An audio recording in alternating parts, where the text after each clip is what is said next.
মুসলিম পর্যটকদের কাছে আরও আকর্ষণীয় গন্তব্য হয়ে উঠছে জাপান। দেশটিতে মুসলিম ভ্রমণকারীর সংখ্যা বাড়তে থাকায় তাদের ধর্মীয় চাহিদা পূরণে নেওয়া হয়েছে বিশেষ উদ্যোগ।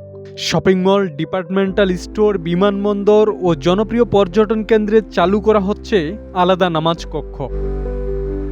জাপান ন্যাশনাল ট্যুরিজম অর্গানাইজেশনের তথ্য অনুযায়ী 2023 সালে ইন্দোনেশিয়া, মালয়েশিয়া ও তুরস্ক সহ বিভিন্ন মুসলিম প্রধান দেশ থেকে 8,70,000-এরও বেশি পর্যটক জাপান ভ্রমণ করেছেন।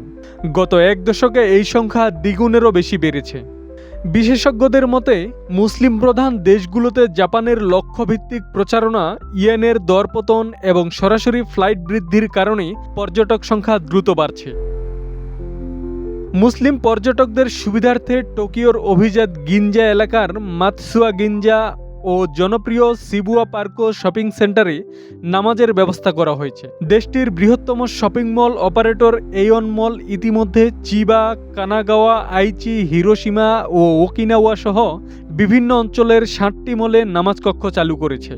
শুধু শপিং মল নয়, নারিতা ও হানেদা বিমানবন্দরেও বাড়ানো হয়েছে নামাজের সুবিধা।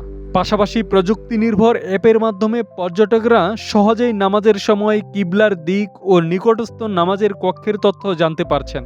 হালাল খাবার, নামাজের কক্ষ ও প্রযুক্তির সমন্বয়ে জাপান দ্রুতই মুসলিম বান্ধব পর্যটন গন্তব্য হিসেবে নিজেদের অবস্থান শক্ত করছে। আব্দুস সালাম, প্রজন্ম 24।